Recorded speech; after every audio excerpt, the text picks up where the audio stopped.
Bonjour à tous. Je suis encore dans la joie d'être là ce matin parmi vous. Je m'excuse si je ne peux pas monter là, je me sens vraiment à l'aise ici. Donc c'est un peu comme à mon média, comme ça se passe. Donc vous allez m'excuser pour ça.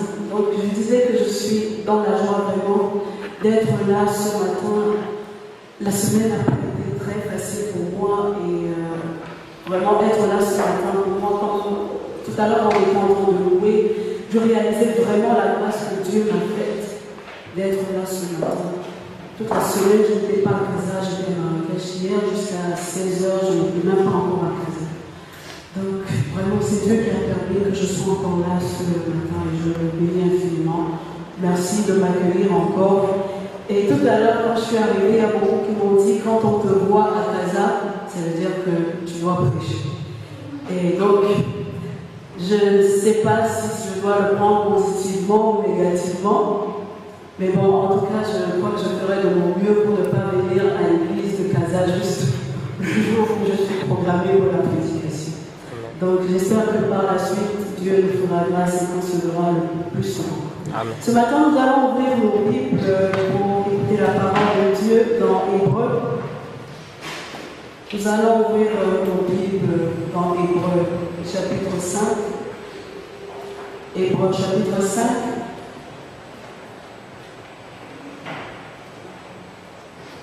Et nous allons lire à partir du verset 11.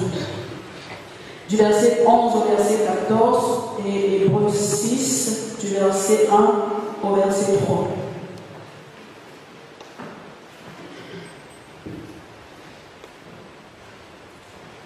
Je vais lire. Nous avons beaucoup à dire là-dessus et des choses difficiles à expliquer parce que vous êtes devenus lents à comprendre. Vous, en effet, qui depuis longtemps devriez être des maîtres, vous avez encore besoin qu'on vous enseigne les premiers rudiments des oracles de Dieu. Vous en êtes venus avoir besoin de lait et non d'une nourriture solide. Or, quiconque en est au lait n'a pas l'expérience de la parole de justice, car il est un enfant. Mais la nourriture solide est pour les hommes faibles, pour ceux dont le jugement est exercé par l'usage à discerner ce qui est bien et ce qui est mal. C'est pourquoi, laissant les éléments de la parole de Christ, tendant à ce qui est parfait, sans poser de nouveau le fondement du renoncement aux œuvres mortes, de la foi en Dieu, de la doctrine des baptêmes, de l'imposition des mains, de la résurrection des morts et du jugement éternel. C'est ce que nous ferons si Dieu le permet. Amen. Nous sommes parvenus à la fin de l'année. Et tout à l'heure, quand Serge Modéret il a mentionné, nous sommes parvenus à la fin de cette année. Et généralement, la fin de l'année est un peu synonyme de bilan. Qu'est-ce qui s'est passé? Qu'est-ce que nous avons fait? Est-ce que nous avons eu à faire des progrès? C'est vrai que généralement, on devrait le faire plus souvent, mais bon, ce qui arrive souvent, c'est qu'on attend le mois de décembre pour faire le bilan. Nous sommes là ce matin et quel est le bilan que nous devons faire? Quel est le bilan que chacun d'entre nous peut faire? Est-ce que lorsque je regarde cette année qui est sur le point de s'écouler, est-ce que lorsque je regarde tout ce qui a eu à se passer cette année, je peux dire que j'ai fait des progrès avec Dieu? Est-ce que je peux dire que j'ai pu évoluer avec mon Dieu? Quand je regarde cette année, tout ce qui a eu à se passer, est-ce que je peux affirmer véritablement que j'ai fait un bond en avant avec Dieu? Tout à l'heure, quand on chantait, on disait Jésus-Christ, il est Seigneur. Jésus-Christ, il est Seigneur. Jésus-Christ est excellent. Jésus-Christ est parfait. Est-ce que cette année, dans ma vie, quand j'arrive en cette fin d'année, je peux dire véritablement que la perfection de Dieu, son excellence, se sont manifestées dans ma vie? Est-ce que quand il est dit, je crois dans le livre de Jude, est-ce que j'ai prospéré à tous égards? est-ce que j'ai réellement prospéré à tous égards? C'est la question que j'aimerais que nous puissions nous poser ce matin et à laquelle j'aimerais que nous puissions répondre. Parce que c'est vrai, nous terminons une année, mais nous allons commencer une autre. Et je crois que Dieu voudrait que nous puissions la commencer sur de nouvelles bases, que nous puissions la commencer avec quelque chose de nouveau dans nos cœurs. Et c'est ce que nous allons voir. Dans cette histoire, dans ce texte, Paul s'adresse aux Hébreux, des Juifs et des Juifs qui avaient quitté le judaïsme et qui se sont convertis, ils sont devenus chrétiens. Sauf que, malgré qu'ils étaient devenus chrétiens, malgré qu'ils avaient embrassé la nouvelle religion, malgré qu'ils avaient décidé de suivre Christ, ils continuent à être attachés aux pratiques du judaïsme. Ils continuent à être attachés aux ordonnances passées. Malgré que Christ, qu'ils avaient accepté, ce Dieu d'excellence-là, était celui qui disait qu'ils servaient, mais leur vie continuait à être rattachée à ce qu'ils faisaient dans le passé, aux ordonnances, aux rituels, aux choses qui étaient transitoires, aux choses qui étaient juste l'ombre de ce que Christ était censé venir accomplir. Alors quand Paul décide de parler aux Hébreux, il leur parle dans le sens où il veut leur faire comprendre l'excellence de Christ. Il n'est pas en train de leur dire que tout ce qu'ils avaient fait dans le passé, les rituels, tout cela était mauvais, mais il leur dit qu'il y a quelque chose de mieux que Dieu leur réserve. Et cela est venu par Christ, l'excellence. Quand on lit ce texte, il y a quelque chose qui est très frappant. Il y a une distinction qui est faite. Et j'aimerais que nous puissions nous focaliser sur ça. Il est dit qu'il y a une distinction qui est faite entre l'homme parfait, entre l'homme adulte, entre l'homme accompli, entre l'homme complet et celui qui est enfant. J'aimerais que nous puissions rentrer dans le texte. Il est dit, il est parlé des adultes ou des hommes faits, des hommes qui mangent la nourriture solide, et d'un autre côté, les enfants qui prennent encore du lait, qui apprennent encore, tant bien que mal, avec beaucoup de difficultés, les éléments de base de la parole de Dieu. Alors ce matin, j'aimerais que quand nous allons rentrer dans ce texte, que chacun, conduit par l'Esprit de Dieu, puisse se poser la question: où est-ce que j'en suis de ma relation avec Dieu? Vous savez, pour ceux qui sont parents ici, moi je ne le suis pas, mais je crois que pour un parent, c'est vrai que quand il a son bébé, il est très content que ce bébé soit bébé, il est tout mignon, on le cajole. Mais ce parent-là, il ne voudrait pas que cet enfant-là reste bébé. Je ne sais pas s'il y a des parents ici qui, avec des bébés, aimeraient que leurs enfants restent bébés. Ils aimeraient que ces enfants puissent grandir, que ces enfants deviennent des adultes et qu'ils puissent réaliser de grandes choses, qu'ils puissent accomplir la destinée que Dieu a pour eux. Et c'est la même chose que Dieu désire pour chacun d'entre nous. Dieu désire que nous puissions grandir. Dieu désire que nous puissions quitter le stade de l'enfant pour être des hommes faits, des hommes accomplis, des hommes complets, des hommes qui sont capables de vivre l'excellence de Christ. Parce que nous avons été rachetés par un Dieu excellent. Nous avons été rachetés par Christ.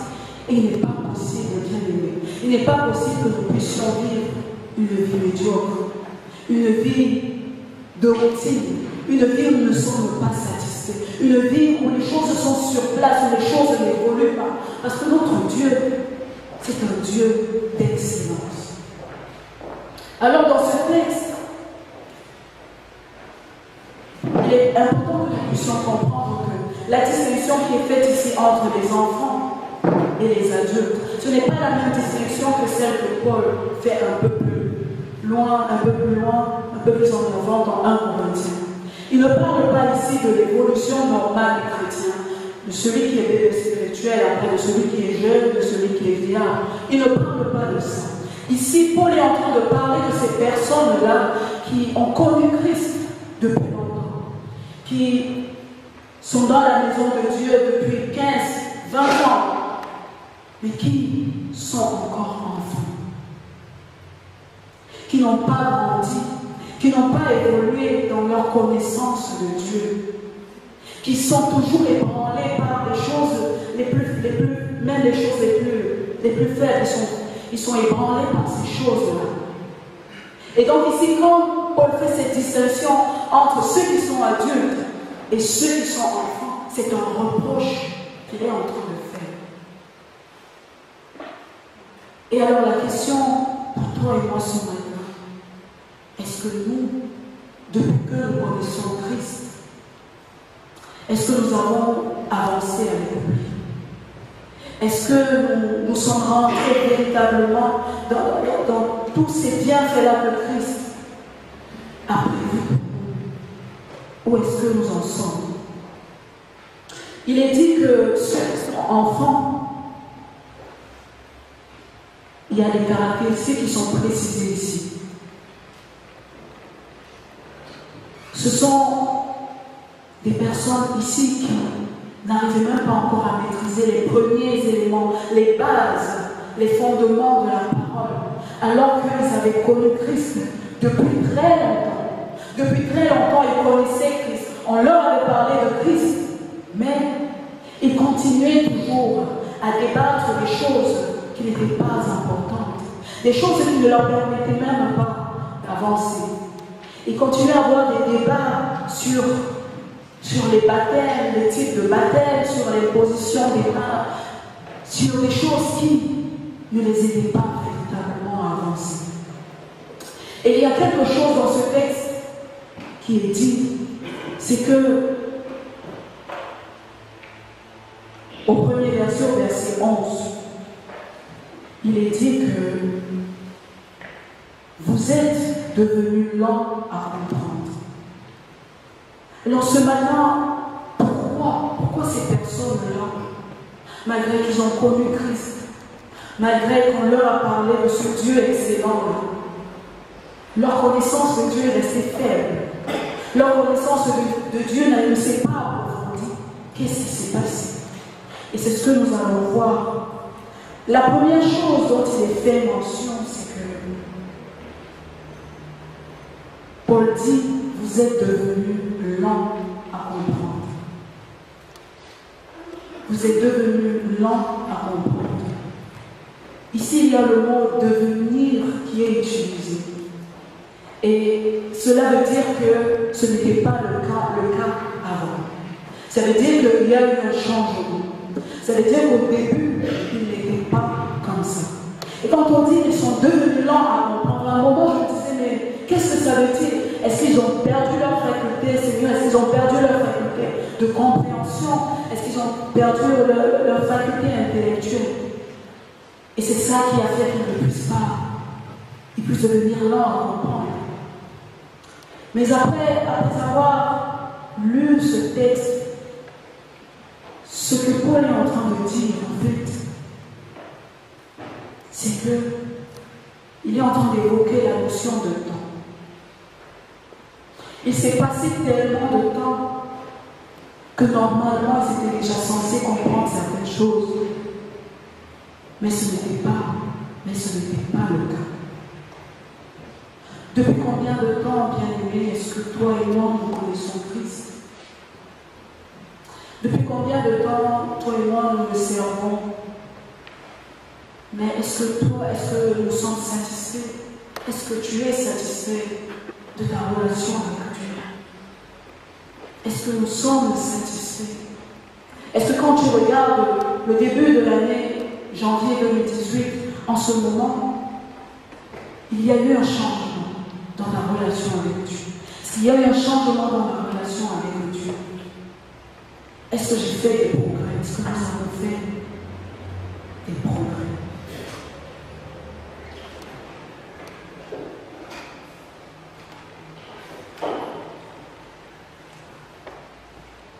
Ensuite, Paul leur dit que, étant donné le temps qu'ils avaient passé, ils étaient déjà censés être des maîtres, des personnes qui maîtrisent, qui connaissent la parole de Dieu. Mais ce n'était pas toujours le cas. Ils continuaient toujours à écouter, à entendre. Tout comme un enfant, vous savez, quand on est enfant, quand on est bébé, ce sont les autres qui nous nourrissent, ce sont les autres qui nous donnent. Est-ce que toi et moi, nous sommes toujours dans cette position-là, où ce sont les autres qui nous donnent? Ce sont toujours les autres qui doivent nous enseigner. Et pourtant, il y a des personnes qui sont là, et Dieu attend que toi et moi, nous puissions pouvoir leur apporter aussi la parole. Est-ce que nous avons fait un pas? Est-ce que nous avons avancé pour être ces instruments aussi que Dieu est capable d'utiliser pour apporter la vie à d'autres personnes? Est-ce que nous sommes toujours ces personnes qu'on enseigne, qui reçoivent? Ce n'est pas mauvais de recevoir, mais il faut qu'à un moment, nous puissions aussi donner. Est-ce que nous donnons? Est-ce que nous sommes arrivés à un moment où nous sommes capables de donner? Ensuite, il est dit que ces personnes se nourrissaient, continuaient à boire du lait au lieu de la nourriture solide. Et je me suis posé la question de savoir, est-ce que le lait est mauvais en fait? Est-ce que le problème dans ce texte, c'est avec le lait ou avec la nourriture solide, où se trouve véritablement le problème? Le lait n'a pas de problème. Tout comme un bébé, quand il prend le lait, c'est pas mauvais. Mais imaginez-vous une personne qui a 25 ans et qui prend uniquement du lait. Essayez d'imaginer. Vous serez choqués tout autant que moi. Et cette personne même aura des carences. C'est quelque chose qui n'est pas normal.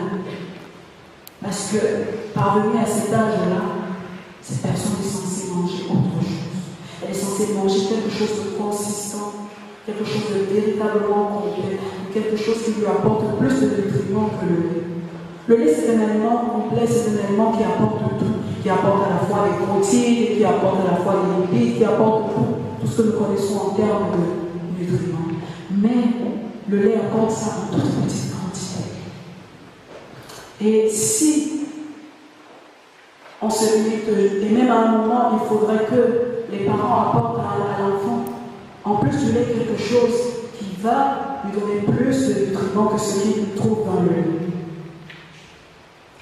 Et c'est la même chose. Quand on rentre quand on commence la marche avec Dieu, on reçoit un peu comme le lait. Des enseignements sur la foi, du baptême, beaucoup de choses comme ça qui sont là pour poser des bases de notre vie spirituelle.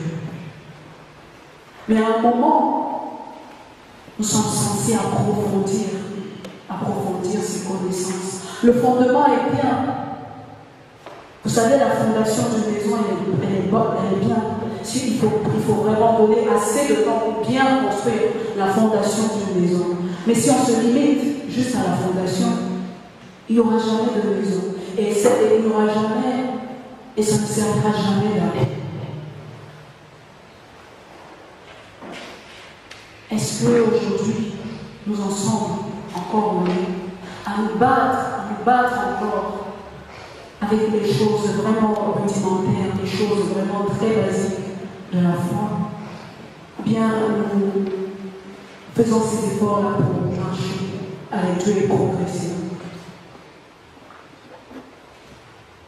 Ce qui est dit aussi de ces personnes qui n'ont pas avancé, c'est qu'elles sont inexpérimentées. Elles sont inexpérimentées, elles n'ont pas l'expérience de la parole de Dieu. Et alors, j'ai essayé de chercher pour nous ce matin. C'est quoi avoir l'expérience de la parole de Dieu? Et quand j'ai regardé dans le mot, dans l'étymologie du mot expérience en grec, c'est un mot qui veut dire terrain, un mot qui veut dire pratique, qui veut dire épreuve, qui veut dire examen, qui veut dire mettre en œuvre en fait. C'est-à-dire que l'expérience, cette expérience-là, elle s'acquiert dans des circonstances. En d'autres termes, ces personnes-là n'avaient pas grandi, elles n'étaient pas expérimentées parce qu'elles n'avaient pas saisi les occasions qui leur avaient été offertes pour grandir. Vous savez, il y a ce verset-là dans la Bible qui nous dit que j'aimerais que nous puissions le lire. Nous allons lire Jacques chapitre 1. Jacques chapitre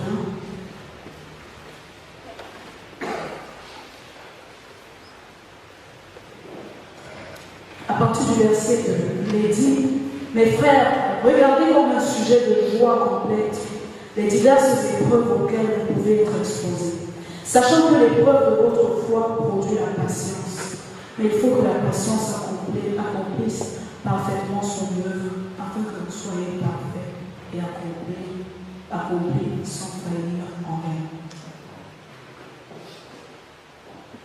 L'expérience de la parole de Dieu, elle s'acquiert dans les épreuves.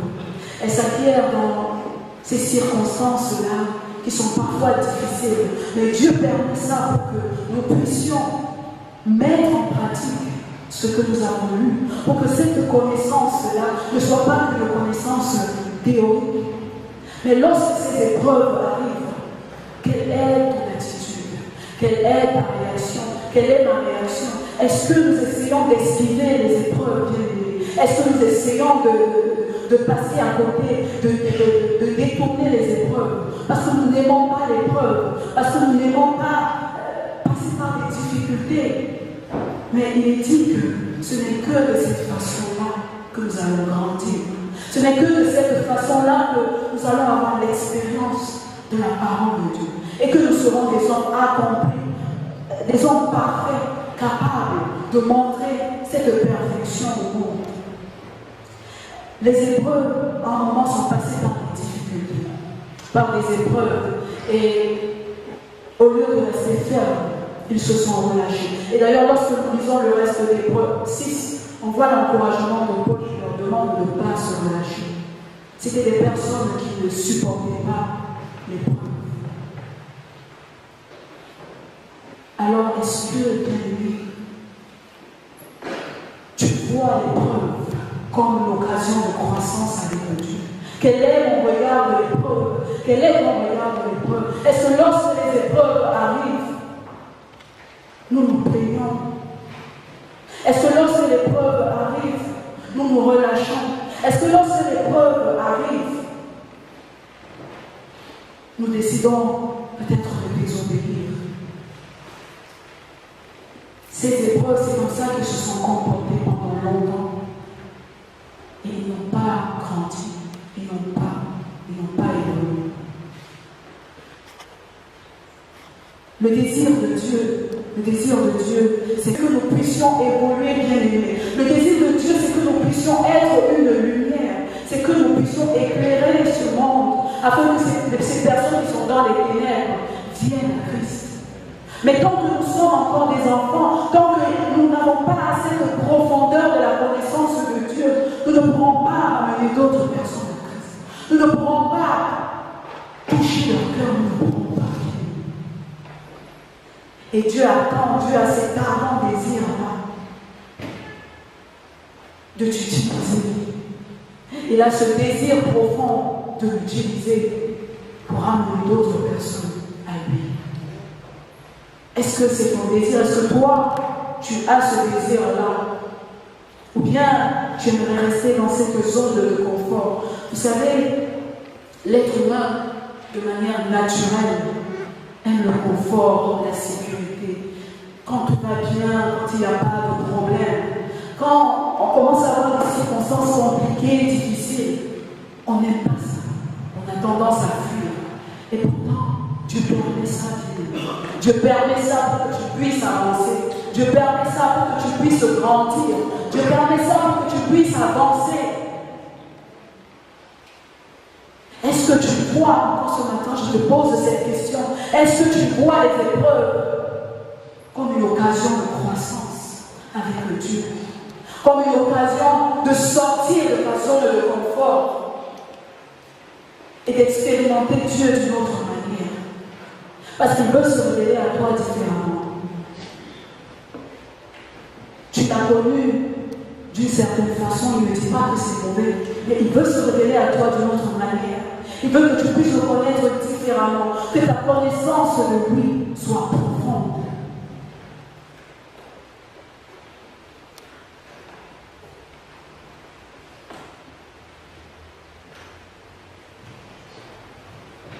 Dans ce passage, Paul exhorte les Hébreux à grandir, à évoluer. Et vous savez, je ne sais pas si c'est peut-être le cas dans la vie de vous autres, mais moi dans ma vie, quand spirituellement ça ne va pas, si spirituellement il y a la routine, alors tous les aspects de ma vie sont impactés. Tous les autres niveaux seront impactés, que ce soit le travail, que ce soit la vie personnelle, tout est touché par cette routine-là. Alors ce matin, je crois que si Dieu nous interpelle à une croissance, ce n'est pas seulement dans notre service peut-être à l'Église, mais cette croissance-là, c'est une croissance qui est censée impacter aussi nos vies professionnelles, nos vies familiales, nos vies personnelles. Parce que Dieu t'a mis dans ton travail, Dieu t'a permis d'être là avec d'autres personnes, avec des personnes qui ne le connaissent pas, pour que là où tu es, que tu sois un étendard pour lui, que tu sois une lumière pour lui. Alors même dans ton travail, tu es censé faire des progrès pour la gloire de Dieu. Même dans ton travail, tu es censé montrer l'excellence de Christ. Ce n'est pas seulement à l'église, ce n'est pas seulement en chantant, ce n'est pas seulement en priant, mais même dans ta façon de travailler. Il faut qu'on sache que tu as évolué, il faut qu'on sache que tu as progressé pour la gloire de Dieu. Et je vais vous raconter quelque chose qui m'est arrivé cette année. J'ai vraiment compris que Dieu nous aime vraiment. Et que quand Dieu nous interpelle à faire un pas en avant, c'est pas parce qu'il est tellement exigeant, mais c'est parce qu'il nous aime. Cette année, à un moment, dans mon travail, ça n'allait pas. Pas que j'avais des problèmes avec mes responsables, non, tout allait bien, mon travail a été apprécié, mais personnellement, je ne me sentais pas bien. Je sentais une espèce d'inconfort, malgré que chaque jour je travaille, on apprécie ce que je fais, mais je sentais un inconfort. Et je crois que cet inconfort-là, quand Dieu a mis cela en moi, c'était pour m'interpeller à faire un progrès, à aller de l'autre bord. Mais je ne l'avais pas compris. Alors, quand cette routine-là, quand ce sentiment d'inconfort est venu, j'ai commencé à accuser un peu mes collègues, dire que non, c'est certainement l'environnement de travail qui n'est pas bien, parce que j'ai des collègues qui ne sont pas sérieux dans leur travail. J'ai commencé à dire que non, c'est parce que le responsable n'est pas très sérieux, les gens viennent en retard au travail, c'est sûrement ça qui est en train de m'impacter. Alors, Dieu était en train de mettre devant moi une occasion de progresser et j'étais en train de chercher des échappatoires. Et ce qui s'est passé après m'a vraiment bouleversé jusqu'aujourd'hui. J'avais tellement critiqué les autres qu'il s'est passé presque 3 mois. C'était en été. Et le travail que je fais, un travail de journaliste, il faut écrire tous les jours. Tous les jours. Parce que là où je travaille, c'est en quotidien. Tu dois travailler, écrire tous les jours. Et je n'arrivais plus à écrire. Je n'arrivais plus à écrire. C'est comme si tout était bloqué. Écrire est devenu un fardeau. j'avais des sujets, même mon responsable me proposait des sujets, mais je n'arrivais pas. C'était devenu tellement lourd, tellement difficile. Quelque chose que j'avais l'habitude de faire facilement. À un moment, j'étais tellement fatiguée. Un jour, j'allais au travail, j'ai dit, Seigneur, aujourd'hui, il faut que tu me parles. Il faut que tu me dises ce qui est en train de se passer. Parce que je ne peux plus continuer comme ça. Et c'est alors que j'ai entendu clairement dans mon cœur la voix de Dieu qui me disait, Daniel, est-ce que tu te rappelles que tu as condamné tes collègues dernièrement? Tu as jugé qu'ils travaillaient mal. Tu as jugé que ce sont eux qui t'épargnaient. Alors que moi, je t'appelais à faire autre chose. En quelque sorte, Dieu m'appelait à évoluer. Mais je me comparais aux autres et j'estimais que j'étais mieux. Et que non, je n'avais pas besoin de toute façon, je maîtrise déjà ce que je fais. De toute façon, on me félicite pour ce que je fais. Et pourtant, Dieu ne me compare pas aux autres parce que le plan qu'il a pour moi, le plan qu'il a pour toi, c'est un plan merveilleux. Peut-être dans la vie des autres, il n'y a pas des épreuves. Peut-être dans la vie des autres, il n'y a pas des circonstances difficiles. Peut-être chez d'autres, tout se passe bien. Et c'est toujours chez toi qu'il y a des difficultés. Ce n'est pas pour rien. Ce n'est pas parce que Dieu ne t'aime pas. Ce n'est pas parce que Dieu est acharné contre toi. C'est parce qu'il a un plan merveilleux pour toi. C'est parce que lui, il veut te ramener dans une autre dimension. Et c'est ce que je n'avais pas compris. Et quand j'ai compris ça, j'ai demandé pardon à Dieu. J'ai dit, Seigneur, aide-moi. Aide-moi. Et peut-être nous n'avons pas le temps ce matin, je ne peux pas tout dire. Mais depuis ce temps, il s'est passé des choses dans ma vie professionnelle. J'ai commencé à faire des choses que je n'aurais jamais imaginé faire. Des choses que je ne pouvais pas oser dans le passé faire. Mais Dieu m'a rendu capable de le faire. Parce que j'ai laissé mon cœur ouvert à cet appel de passer à l'autre bord. Dieu nous appelle à un moment bien aimé de passer à l'autre bord. Et même le verbe d'où vient expérience en grec, péran, qui veut dire passer à l'autre bord. C'est le même verbe que Jésus a utilisé quand il a dit à ses disciples de passer à l'autre bord. Il est temps, certainement pour toi, il est temps pour moi de passer à l'autre bord. De passer à l'autre bord pour connaître Dieu différemment. Je ne sais pas si c'est ton désir ce matin. J'ai comme l'impression que nous ne voulons pas passer à l'autre bord. Est-ce que nous voulons passer à l'autre bord avec Christ? Est-ce que nous voulons le connaître différemment? Amen. Est-ce que nous voulons avoir une connaissance profonde de Dieu? Ce désir-là, c'est celui que Dieu a dans son cœur. Et qu'il aimerait que toi aussi tu puisses avoir. Nous allons terminer avec ce dernier verset de Hébreux chapitre 5, où Paul parle des caractéristiques des adultes, des hommes faits, des hommes accomplis, des hommes complets.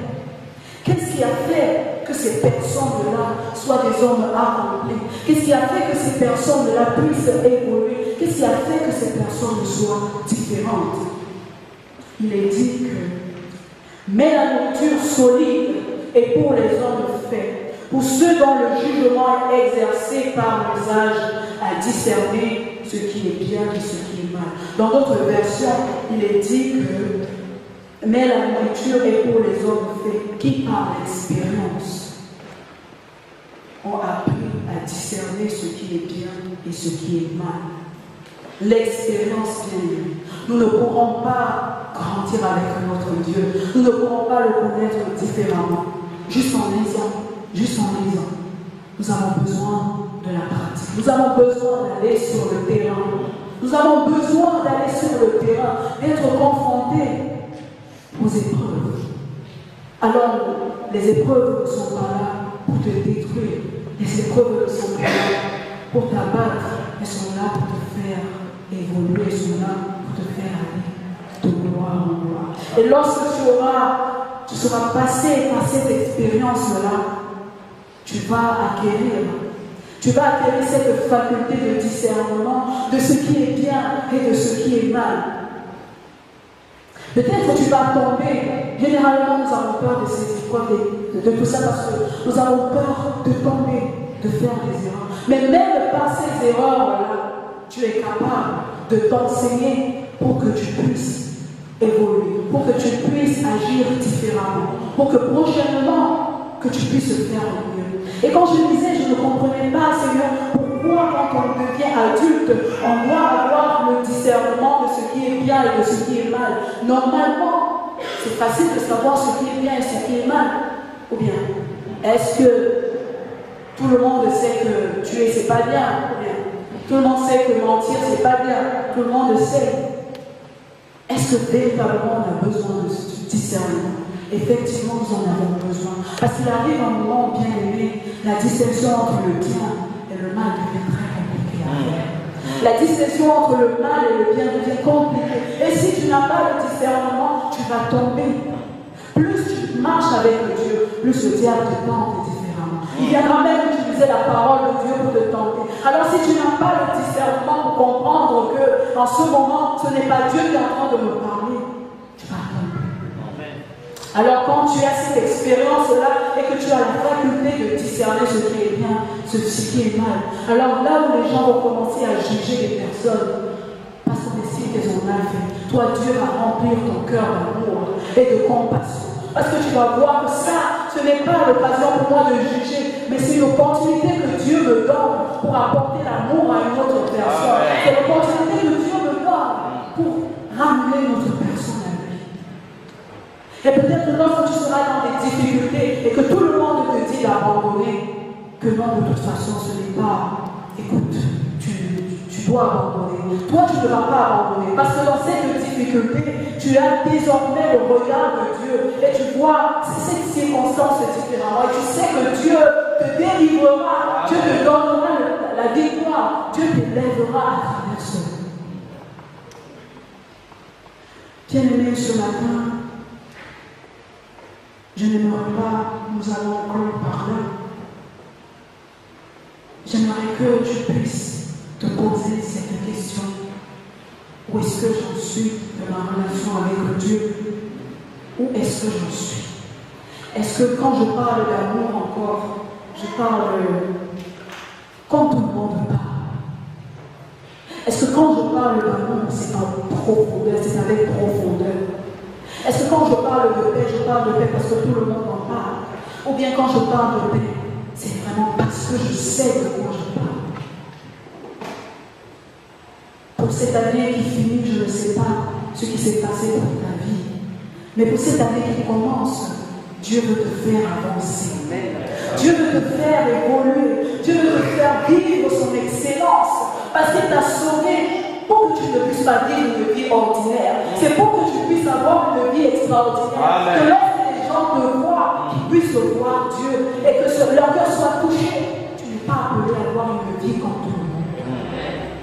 Alors est-ce que tu es prêt ce matin à saisir les occasions de croissance que Dieu met sur ton chemin? Est-ce que tu es prêt ce matin à dire Seigneur, oui, je sais que j'ai peur peut-être de quitter ma zone de confort. Peut-être que j'ai peur de passer par des difficultés, des circonstances difficiles. Mais ce matin, je te fais confiance. Et je sais que tout ce que tu permets, c'est pour mon bien. Et que ça, cela va contribuer à l'élévation de ton monde.